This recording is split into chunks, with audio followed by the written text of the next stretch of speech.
Welcome back. இது இனியவை என்று புதியுகம் எஃப்எம்ல கேட்டுட்டு இருக்கீங்க with me Manimaran and Varun. நம்ம ஏற்கனவே பேசியிருந்தோம் அனிமல் ரைட்ஸ் அவேர்னஸ் வீக் அப்படி பத்தி. இது சம்பந்தமான துறை சம்பந்தப்பட்டவங்க பேசினா மட்டும்தான் ரொம்ப நல்லா இருக்கும் இல்லையா? அதனால வந்து ஸ்கேன் ஃபவுண்டேஷன்ல இருந்து மிஸ்டர் சந்திரமோகன் அவர்கள் வந்திருக்காங்க. வணக்கம் சார். வணக்கம் சார். அதே ஸ்கேன் ஃபவுண்டேஷனில் தான் நம்ம கூட ஜெரால் சார் வந்திருக்காரு பேசுறதுக்கு. Thank you so much for coming sir. Sir இன்னைக்கு உங்ககிட்ட கேட்க போகிற ஃபர்ஸ்ட் கேள்வி, உங்களோட அமைப்பை பற்றி சொல்லுங்கள், அதோட செயல்பாடுகள் பற்றி சொல்லுங்கள். ஸ்கேன் ஃபவுண்டேஷன் பற்றி. ஸ்கேன் ஃபவுண்டேஷன் அப்படிங்கிறது ஒரு இன்டர்நேஷ்னல் ஆர்கனைசேஷன். 7 கண்ட்ரீஸில் வந்து விலங்குகளினுடைய உரிமைக்காகவும் விலங்குகளுடைய நலனுக்காகவும் ஆப்ரேட் பண்ணுறோம். இந்தியாவுடைய ஹெட் ஆஃபீஸ் வந்து சென்னையில் இருக்குது. இந்தியாவில் ஒரு தமிழ்நாடு, பாண்டிச்சேரி 2 ஸ்டேட்லேயும் நம்முடைய ஆப்ரேஷன்ஸ் விலங்குகளோட உரிமை.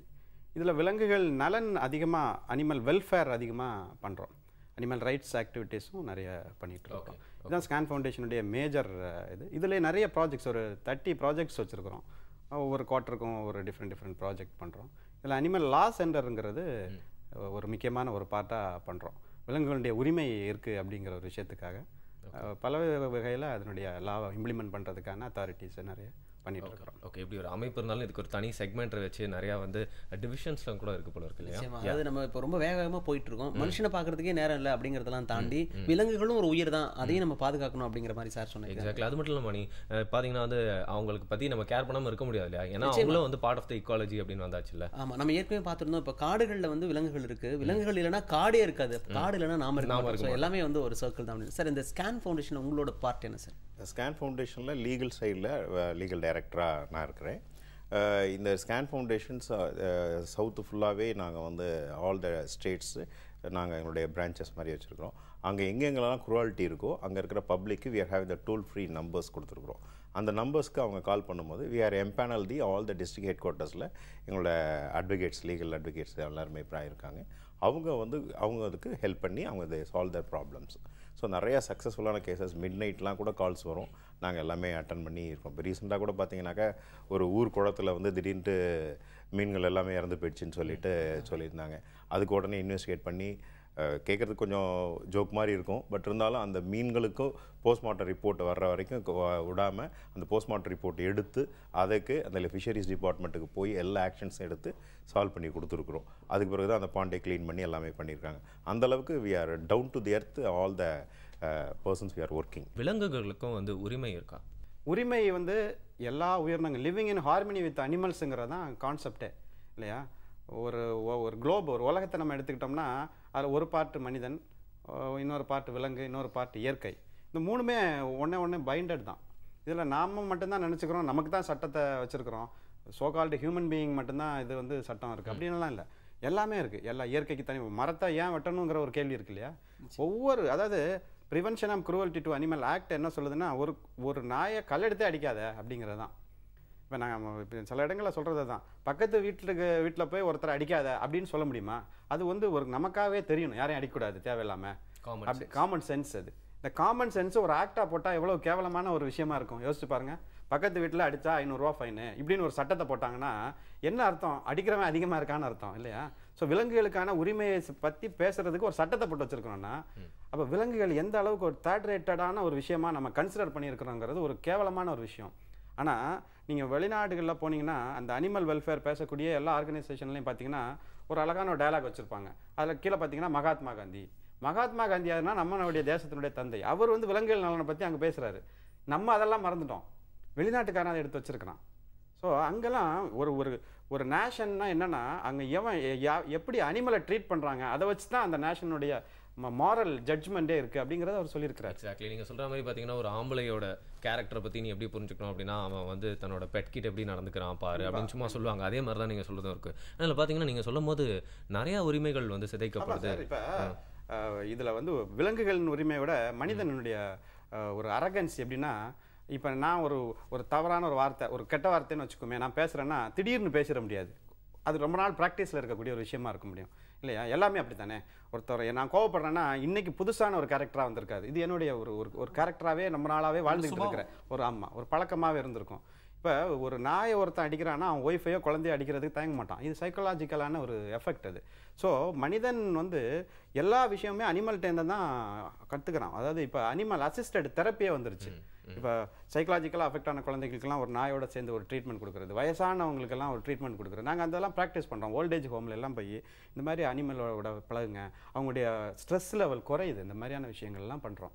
ஸோ விலங்குகளுக்கான உரிமைங்கிறத விட விலங்குகளோட சேர்ந்த வாழ்க்கைங்கிறது தான் முக்கியம். ஸோ நிறைய உரிமைகள்லாம் பாதிக்கப்படுது அப்படின்னு நீங்கள் சொன்னீங்க. எங்களுக்கு வந்து இன்னும் தெளிவாக புரியுற மாதிரி என்னென்ன மாதிரியான உரிமைகள்லாம் பாதிக்கப்படுது, எப்படிலாம் வந்து அவலத்தில் இருக்க மிருகங்கள் அப்படின்னு? வாழ்வுரிமை, அதாவது ஒரு ஒரு அரசு எதுக்கு அப்படின்னா பேசிக்கான இன்ஃப்ராஸ்ட்ரக்சரை கிரியேட் பண்ணணும், ஒரு மனிதனுக்கான உணவு கொடுக்கணும், உணவுக்கான வழியை கொடுக்கணும் இல்லையா, உறைவிடம் கொடுக்கணும், இந்த மாதிரியான இதே தான் விலங்குகளுக்கும். நீங்கள் காலையில் சென்னை போன்ற பிற நகரங்களில் காலையில் ஒரு 5 மணிலேருந்து 7 மணி வரைக்கும் பைக்கில் போனீங்கன்னா ஒவ்வொரு டீ கடை முன்னாடியும் ஒரு 2 நாய் 3 நாய் ஏதாவது கொஞ்சோண்டு பிஸ்கட் கீழே விழாதா சாப்பிட்றதுல, இல்லை வடையில் கொஞ்சோண்டு கீழே விழாதா, டீ கப்பில் ஒரு 2 சொட்டு கீழே வைக்க மாட்டாங்களான்னு ஏங்குற அனிமல் எத்தனையோ இருக்கும். இதெல்லாமே அதனுடைய உரிமை தான். ஒன்று மருத்துவம் இல்லை. இன்றைக்கி அனிமல் ஹஸ்பண்ட்ரி டிபார்ட்மெண்ட்டுங்கிறது ஒரு மிகப்பெரிய டிபார்ட்மெண்ட். என்ன கேட்டால் அது நான் யாரையும் குறைச்சி மதிப்பிட்றதில்ல. அந்த டிபார்ட்மெண்ட்டில் வேலை செய்கிறவங்க எல்லாருமே மாடு வாங்கி விற்கிற வேலையை தான் செய்கிறாங்க. அது வந்து ஒரு வேலையே கிடையாது. அனிமல் ஹஸ்பண்ட்ரிங்கிறது ஒரு விலங்குகளுக்கு நோய் வந்துச்சுன்னா சரி பண்ணணும். நீங்கள் எந்த வெட்டினரி ஹாஸ்பிட்டலில் போனாலும் டாக்டர் ஒரு 50% ஹாஸ்பிட்டலில் டாக்டர் கிடையாது. என்ற எத்தனையோ ரெக்கார்டு இருக்குது. நீங்கள் ஒவ்வொரு ஏரியாலையும் இன்றைக்கி கல்பாக்கம் இந்த மாதிரி ஒரு சில ஏரியாக்கள்லாம் போனீங்கன்னா டிஃப்ரெண்டான ஸ்கின் டிசீஸ் இருக்குது. இதெல்லாமே அதுக்கு சரி பண்ணணும். இது யார் சரி பண்ண? நான் சொல்கிறது எல்லாமே ஸ்ட்ரீட் அனிமல்ஸுக்கு, ஹோம்லெஸ் அனிமல்ஸுக்கு, ஸ்ட்ரே அனிமல்ஸுக்கு, பெட் அனிமலுக்கு சொல்லலை. பெட் ஷாப் இன்னைக்கு அதிகமாகிடுச்சு. ஒரு வேக்சின் போடணும்னா 700 ரூபாங்கிறாங்க. அரசாங்கத்தில் இருக்கக்கூடிய அனிமல் ஹஸ்பண்ட்ரி டிபார்ட்மெண்ட்டில் வேக்சின் கிடையாது, கேட்டால் வர்றதில்லைங்கிறாங்க. ஸோ அப்போ ஒரு வாழ்வுரிமையே மறுக்கப்படுகிறது விலங்குகளுக்கு. இந்த விலங்குகளுடைய வாழ்வுரிமையை பற்றி பேசுகிறதுக்கான துறையே இல்லை. தமிழ்நாடு அரசாங்கத்தில் நமக்கு வந்து பாண்டிச்சேரியிலையும் தமிழ்நாட்டிலையும் எங்களுடைய வேலை அதிகமாக இருக்கிறனால அங்கே பார்த்தீங்கன்னா விலங்குகள் நல்ல வாரியமே கிடையாது. இப்போ எங்களுடைய ஃபோக்கஸே வந்து எல்லா சட்டம் இருக்குது இந்தியாவில். சட்டம் என்ன சொல்லுதுன்னா விலங்குகள் நல வாரியம் எல்லா மாநிலங்கள்லையும் இருக்கணும்னு. இங்கே இல்லை. விலங்குகள் நல வாரியம் வேணும், குழந்தைகளுக்கான நல வாரியம் இருக்கு இல்லையா, பெண்களுக்கான நல வாரியம் இருக்கு இல்லையா. ஸோ அப்போ விலங்குகளில் வந்து எந்த விதத்தில் குறைந்து போச்சு எந்த விஷயத்துலையும். விலங்குகள் இல்லைன்னா நிறைய வேலையே இல்லை. ஒரு சாதாரண அமீபா ஒரு பாக்டீரியா கூட தேவைப்படுது இன்னைக்கு இல்லையா, நம்ம நாய் பூனை தேவைப்படுது. ஸோ விலங்குகளுடைய உரிமை, விலங்குகளுடைய நலம் மிக முக்கியம் அப்படிங்கிறத ரொம்ப ஆணித்தரமாக வலியுறுத்தும். அதை பற்றி துறை அப்படிங்கிற ஒரு வார்த்தை சொன்னால் எனக்கு ஞாபகம். நிறைய துறையிலேயே வந்து பார்த்தீங்கன்னா இன்னல்கள்லாம் வந்து மேற்கொண்டுட்டு இருக்காங்க இல்லையா மிருகங்களுக்கு எதிராக. வருண், இன்னொரு விஷயம் பார்த்தீங்கன்னா சார் சொல்லும்போது ஒரு பயம் இருக்குது. ஏன்னா அது இது மாதிரி அவேர்னஸ் வந்து நிறைய பேர்கிட்ட இல்லையே அப்படின்னு நினைக்கும் போது வருத்தமாகவும் இருக்குது. ஏன்னா இப்போ சார் சொல்கிற மாதிரி ஒரு விலங்குகளுக்கு வந்து ஒரு டிசீஸ் இருக்குன்னா அதை க்யூர் பண்ணுறதுக்கு யாருமே முன் வரல அப்படின்னா அந்த டிசீஸ் வந்து இட் வில் பி ஸ்ப்ரெட். அப்போ எல்லாருக்கும் அது போயிட்டு பாதிக்கப்படும். அப்போ ஆட்டோமேட்டிக்காக பார்த்தீங்கன்னா ஹியூமன்ஸ் வந்து அடுத்த கட்டமாக அப்படி வரதுக்கான வாய்ப்பு இருக்குது. ஸோ இது எல்லாருமே வந்து டிபார்ட்மெண்ட் அப்படின்னு இல்லாமல் சார் சொல்கிற மாதிரி அவருக்கு மட்டுமே அந்த உணர்வு தோன்றது இல்லாமல் ஒட்டுமொத்தமாக எல்லாருமே இது யோசிக்க ஆரம்பிக்கணும். அப்பதான் அரசாங்கத்துக்கிட்ட ஒரு நல்ல பதில் கிடைக்கும் அப்படின்னு நம்ம எதிர்பார்க்கலாம். சார், அதே மாதிரி விலங்குகள் வந்து துன்புறுத்தப்படுறதை நம்ம கேள்விப்படுறோம். எங்கெங்கெல்லாம் இந்த விலங்குகள் அதிகமாக துன்புறுத்தப்படுது சார்? விலங்குகள் துன்புறுத்துறது எங்கெங்கன்னு இல்லை, எல்லார் வீட்லேயுமே எல்லா இடத்துலையுமே. ஸ்ட்ரீட் டாகு ஸ்ட்ரீட்டுக்கு மட்டும் கிடையாது, ஆர்ஃபன் அனிமல்ஸ் மட்டும் கிடையாது. ஈவன் வீட்டில் இருக்கிறது கூட, வீட்டில் வந்து ரொம்ப ஒருத்தர் பெட்டு ரொம்ப இதாக வளர்த்துக்கிட்டு இருப்பாங்க, அதில் ஒரு பிரதரோ ஒரு சிஸ்டரோ எகெயின்ஸ்டாக இருப்பாங்க. அதுக்கு பார்த்தீங்கன்னாக்கா அங்கேயே கான்ட்ரவர்சி கான்ஃப்ளிக்ட் ஆரம்பிச்சது, ஒரு வீட்லேயே ஆரம்பிச்சிருது. ஸோ துன்புறுத்தப்படுதுங்கிறது டொமஸ்டிக்லேருந்து ஆரம்பித்து ஸ்ட்ரீட் வரைக்குமே வருது. அதுவும் இப்போ இந்த சம்மரில் பார்த்தீங்கன்னாக்கா வாட்டர் ஸ்கேர்சிட்டியில் வாட்டர் வந்து ஃப்ளையிங் பேர்ட்ஸுக்கு எதுக்குமே இல்லை. இப்போ scan foundation we take it off a pond. So அதை டிஸ்ட்ரிபியூட்டட் இன் ஸ்ட்ரீட். அதில் யார் அனிமலில் வரும் அவரை பார்த்து அவர்கிட்ட கொடுத்து அவர் கஸ்டடியன் வச்சு கொடுத்துட்ருக்குறோம். ஸோ பார்த்தீங்கன்னாக்கா அங்கேருந்து வந்து பேர்ட்ஸ் வந்து தண்ணி குடிச்சிட்டு போயிட்டே இருக்குது. ஸோ இப்போ பார்த்தீங்கன்னாக்கா எங்கள் ஏரியா அடையார் ஏரியாலே பார்த்தீங்கன்னாக்கா ஒரு ஸ்ட்ரீட்டில் இருக்கக்கூடிய ஒரு சாதாரண பர்சன் அவரே ஹீ டேக் கேர். ஸோ அவர் எடுத்து வச்சுட்டு அவர் எல்லாமே எடுத்து வச்சு பார்த்துட்டு இருக்கார். ஸோ துன்புறுத்தப்படுதுங்கிறது இந்த இடம்னு கிடையாது. ஈவன் ஒரு இதுக்கு கரெக்டான நேரத்துக்கு ஃபுட்டு போடாட்டியே அது வந்து துன்புறுத்துவதாக அர்த்தம். ஸோ அதுவும் ஒரு துன்புறுத்தல் தான். ஸோ துன்புறுத்துவதுங்கிறது எல்லாத்துலேயுமே இருக்குது.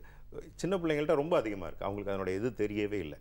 ஸோ ராமலிங்க அடிகளார், பாடகச்சேரி சுவாமிகள், இது மாதிரியான பழைய பட்டினத்தார் அவங்கெல்லாம் they educated about the human as well as the wildlife protections கொடுத்துக்கிட்டு இருந்தாங்க. ஸோ அது மாதிரியான சொல்கிறதுக்கு இப்போ வந்து சரியான ஆட்கள் யாரும் வரவும் இல்லை. மற்ற வகைகளில் எல்லாம் போகிறதுட்டு இதெல்லாம் ஸ்லாக்னஸ் இருக்குது. So scan foundation we started to work in the schooling level. So school லெவல்லேருந்து எடுத்து டெவலப் பண்ணி அப்படியே வந்துக்கிட்டே இருந்தால் தான் சரியாக இருக்குங்கிறதுக்காக அது மாதிரியான ஒர்க்கையும் நாங்கள் பார்த்துக்கிட்டே இருக்கோம். பட் துன்புறுத்துவது எங்களால் முடிஞ்ச அளவுக்கு நாங்கள் கண்ட்ரோல் பண்ணிகிட்ருக்கோம், எஜுகேட் பண்ணிகிட்ருக்கோம். அதான் துன்புறுத்துறது அப்படிங்கிறது அப்போ அடிக்கிறது உதைக்கிறது அப்படி மட்டுமே கிடையாது. நேரத்துக்கு அதுக்கு தண்ணி கொடுக்கல, நேரத்துக்கு சாப்பாடு கொடுக்கலனா கூட நீங்கள் அதை துன்புறுத்துறது தான் அர்த்தம். அப்புறம் சொன்னார் இல்லையா, சில வீட்டில் வால் பசங்க இருப்பாங்க, அவங்க பேம்பரிங் அதுங்களை போட்டு வந்து கட்டி பிடிச்சி உருள்றது, அதுக்கப்புறம் வந்து அவங்களோட காதை பிடிச்சி திருவுறது, அந்த மாதிரி நிறைய விஷயங்கள்லாம் நடக்கும். அதையும் தான் வந்து துன்புறுத்துறது அப்படிங்கிற லிஸ்ட்டில் கொண்டு வந்துட்டார். எப்போவுமே பார்த்தீங்கன்னா மணி ஒருத்தவங்களுக்கு வந்து யாராவது அவங்களுக்கு பின்னாடி பேக்ரவுண்ட் குரல் கொடுக்கறதுக்கு ஆள் இருந்தாங்கன்னா நம்ம அவங்கள மிரட்ட மாட்டோம், அவங்க கிட்ட ஒரு பிரச்சனை வச்சுக்க மாட்டோம். பட் யாருமே இல்லை அப்படின்னு ஒருத்தருக்கு தெரிஞ்சு போச்சுன்னா அவங்க கிட்ட தான் வந்து எல்லா தைரியத்தையும் காட்டும். இப்போ வந்து வாய் இல்லை அப்படிங்கிறதுனால வந்து அதுங்களுக்கு தானாக வந்து குரல் கொடுக்க முடியாது அப்படின்னு சொல்லலாம்ல. ஸோ யாரெல்லாம் வந்து இந்த மிருகங்களுக்காக நிறைய உயிரினங்களுக்காக வந்து அதோட உரிமைக்காக போராடிட்டு இருக்காங்க அப்படின்னு சொல்லலாம். இல்லை, ஏதாவது உரிமைக்காக போராடுறதுங்கிறது இன்றைக்கி இருக்கக்கூடிய நெருக்கமான காலத்தில் பணத்தை நோக்கியான ஒரு டெக்னோக்ராட்ஸ் இருக்கக்கூடிய ஒரு உலகத்தில் போராடுறதெல்லாம் ஒன்றும் இல்லை. யாரும் போராட்டங்கள்லாம் மறுக்கப்படுறது. ஆனால் போராடி தான் ஒவ்வொரு உரிமையும் பெற வேண்டிய 8 மணி நேரம் வேலை திட்டமே போராடி பெற்ற வேலை திட்டம் இன்றைக்கி போயிடுச்சு, காணாமல் போயிடுச்சு. ஸோ அதனால் போராட்டங்கிற வடிவங்கள் தான் வேறு. இன்டலெக்சுவல் வார் தான் இனிமேல் பண்ண வேண்டிய ஒரு கட்டாயம் இருக்குது. இப்போ எப்படின்னா, இந்த வருஷம் ஸ்கேன் ஃபவுண்டேஷன் வந்து அதாவது ஒவ்வொரு வருஷமும் ஒரு கான்செப்டை ஒரு இதை ப்ரமோட் பண்ணுவோம். இந்த வருஷம் என்னென்னா, எங்கள் அம்மாவுக்கு நானும் ஒரு குழந்தை தான் அப்படிங்கிற ஒரு விஷயத்தை ப்ரமோட் பண்ணுறோம். இது எங்கன்னா ஸ்கூலில் காலேஜ்லையான்னு கேட்டால் ஸ்கூலில் காலேஜில் மட்டும் இல்லை, எல்லாருக்குமே. இப்போ நாய்க்கு ஒரு குழந்தை பிறந்துச்சுன்னா என்ன சொல்கிறோன்னா, நாய் குட்டி போட்டிருக்குங்கிறோம் இல்லையா? இப்போ எனக்கு குழந்தை பிறந்துச்சுன்னா நான் குட்டி போட்டிருக்கேன்னு சொல்லுவாங்களா? இல்லை, அந்த மாதிரி சொல்கிறதில்ல. இந்த குட்டிங்கிற வார்த்தை நமக்கு தமிழகத்தை பொறுத்த வரைக்கும் ஏதோ ஒன்றுக்கு பிறந்த ஒரு விஷயம், எனக்கு அதுக்கு சம்மந்தமே கிடையாது, எனக்கு தொடர்பே இல்லை அப்படிங்கிற ஒரு விஷயந்தான். இல்லை, அது நாய் பன்னிக்கு கூட ஒரு குழந்தை தான் அது இல்லையா? ஒரு காகத்துக்கு கூட அது ஒரு குழந்தை தான், ஒரு ஆடுக்கு கூட ஒரு குழந்தை தான். குழந்தைங்கிற ஒரு விஷயம் வரும்போது இதில் நிறைய விஷயம் எஜுகேட் பண்ணுறோம். எப்படின்னா, ஒன்று மனசோட ஒரு ஒன்றி போகிற ஒரு வார்த்தை அது குழந்தை அப்படிங்கிற விஷயம். குழந்தைய சாப்பிடுவோமாங்கிற ஒரு கேள்வி கூட வந்துடுது இல்லையா? இப்போ ஆட்டுக்குட்டியை பார்க்கும்போது ஆட்டுக்குட்டி அப்படிங்கும்போது ரொம்ப வருஷமாகவே ஆட்டுக்குட்டினா சாப்பிடலாம், இது சாப்பிட்லாம், அப்படி கோழி அப்படின்னா சாப்பிட்லாம். குழந்தைங்கிற ஒரு விஷயம் வரும்போது சைக்கலாஜிக்கலாகவே நம்ம அதை வந்து கொஞ்சம் மாற்றிடுறோம், குழந்தைய சாப்பிட்றதில்ல அப்படிங்கிறது.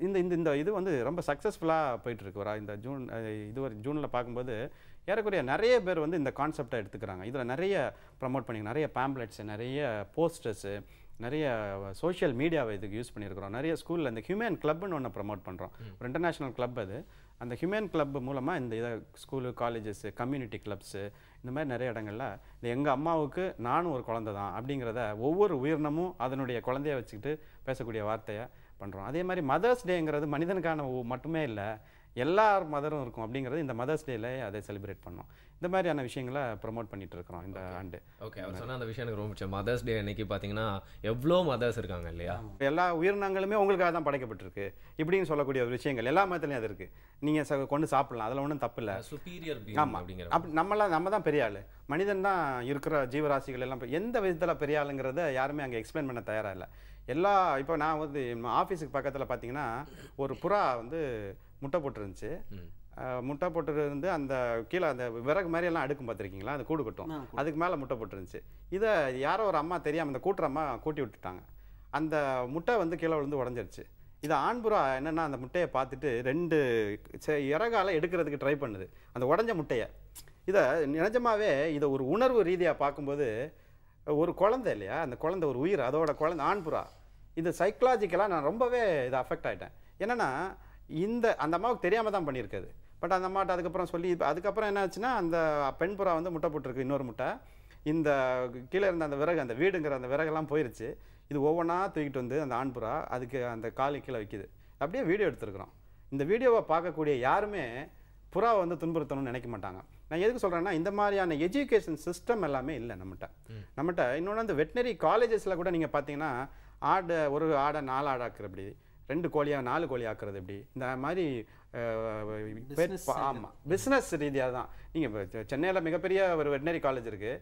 அங்கேருந்து வரக்கூடிய 100 டாக்டரில் 90 டாக்டர் வந்து நாய் வாழை கட் பண்ணுறதுக்கு ரெடியாக இருக்கிறாங்க. டெயில் டாக்கிங்கிறது ஒரு அஃபென்ஸ் அது இல்லையா? இப்போ அதாவது நாய்க்கு எதுக்கு வால் அப்படிங்கிறது தெரிஞ்சால் செய்ய மாட்டோம். இப்போ எனக்கு மூக்கு எதுக்கு அப்படின்னு தெரிஞ்சால் மூக்கை கட் பண்ண மாட்டேன் இல்லையா? மூக்கு எதுக்குன்னே தெரியாத ஒருத்தட்ட போனீங்கன்னா மூக்கை கட் பண்ணுவார், காதை கட் பண்ணுவார். இப்போ வெட்டினரி டாக்டர் வந்து வாழை கட் பண்ணக்கூடாதுன்றத அவர் படிச்சிருக்கணும். ஆனால் அவர் படிக்கலை, வாழை கட் பண்ணுறாரு. டெயில் டாக்கிங்கிறது ஒரு அஃபென்ஸ். அது அஃபென்ஸ்னால் என்ன அர்த்தம்? இதெல்லாம் பண்ணுறாங்க, பண்ணக்கூடாத ஒரு விஷயத்த பண்ணா தானே அது அஃபென்ஸு. அப்போ ஒரு நாய்க்கு வால் எதுக்கு தேவைன்னா, நீங்கள் பார்த்தீங்கன்னா ஒரு நாய் வாலை கம்யூனிகேட் பண்ணும், மனிதனோட கம்யூனிகேட் பண்ணும், இன்னொரு டாகோட கம்யூனிகேட் பண்ணுறது தான் வால். நம்மளை பார்க்கும்போது வாலாட்டினா என்ன அர்த்தம்? ஐ ஆம் ஃப்ரெண்ட் வித் யூ அப்படிங்கிற அர்த்தம் இல்லையா, நான் அவங்க கூட நண்பராக இருக்க போகிறேன் அப்படின்னு. வாழை இன்னும் காலை கீழே மடிச்சு வச்சுட்டு போனால் என்ன அர்த்தம்? நான் பயந்துருக்கிறேன் அப்படின்றது அர்த்தம். இந்த விஷயம், இந்த பிஹேவியரல் விஷயம் தெரியாமல் ஒரு வெட்டினரி காலேஜ்லேருந்து வெட்டினரி டாக்டர் வெளியே வர்றாங்க. இவங்க தான் வாழை வெட்டுறாங்க. வாழை வெட்டக்கூடாது, வாழை வெட்டினா சட்டம் போட்டிருக்கிறோம், உள்ளே வச்சுருவோம். அப்போ காலேஜில் எஜுகேஷன் சிஸ்டம் ஒர்ஸ்ட் சிஸ்டம். அந்த காலத்தில் இருந்த மெக்காலே சிஸ்டத்தை இன்னைக்கு கொஞ்சம் மாடிஃபை பண்ணி உள்ளே பூத்தி வச்சிருக்கிறோம். ஸோ அனிமல் ஹஸ்பண்ட்ரி தான் இங்கே இருக்கே தவிர அனிமல் வெல்ஃபேர் இங்கே இல்லை. வருண், நீ வந்து பெட்ஸ் ஏதாவது வளர்க்குறியா? இன்னும் கூட நிறைய வளர்த்துட்டே இருக்கேன் அப்படின்னு சொல்லலாம். அப்படியா? இல்லை இதுக்கு முன்னாடி வந்து நம்ம எப்படிலாம் வளர்க்குறோம் அப்படிங்கிறதெல்லாம் தாண்டி அதை வந்து இன்னும் எப்படி கேர் பண்ணணும் அப்படிங்கிற விஷயங்கள் தான் இன்னைக்கு நம்ம தெரிஞ்சுக்க வேண்டியதாக இருந்தது. இப்போ ஜென்ரலாக நம்ம வளர்க்குற அந்த உயிரினம் மட்டும் இல்லாமல் மற்றவங்க வளர்க்குறது, நம்ம பப்ளிக்கில் பார்க்குற அந்த ஜீவராசிகள், அதுக்கிட்ட கூட நமக்கு ஒரு கனெக்டிவிட்டி இருக்கணும், அது கூட வந்து இன்னும் நம்ம க்ளோஸாக போகணும், அது வந்து அந்நியமாக பார்க்கக்கூடாது அப்படின்னு நிறைய விஷயங்கள் நீங்கள் தெரிஞ்சுக்கிட்டேன். எக்ஸாக்ட்லி. இப்போ நம்ம வீட்டில் ஒரு குழந்தை இருக்கா, நல்லா கொஞ்சம் ஏதாவது வேறு யாராவது ஒரு குழந்தை தூக்கி வச்சிருந்தா கூட கொஞ்சம் இல்லையா, அதே மென்டாலிட்டி ஹியூமனிட்டி தான் வந்து இதில் வரணும் அப்படின்னு நான் நினைக்கிறேன். இதில் வந்து சேஞ்ச் இவங்களாம் வந்து அதுக்கு எதிராக போராடுறாங்க. அது மாதிரிலாம் ஏலியனேட்டடாக யோசிக்காம நம்மளுக்கும் அதில் ஒரு பார்ட் இருக்குது, நம்ம முதல்ல ஒரு சேஞ்ச் ஆகணும் அப்படின்னு யோசிக்க ஆரம்பிச்சோன்னா ரொம்ப ஈஸியாக ஆயிரும் அப்படின்னு சொல்லி. கண்டிப்பாக. பட் தொடர்ந்து நிறைய விஷயங்கள் பேசுறதுக்கு இருக்குது, தொடர்ந்து பேசலாம். புதிய FM ஸ்டேஷனில் இது இனியவை இன்று.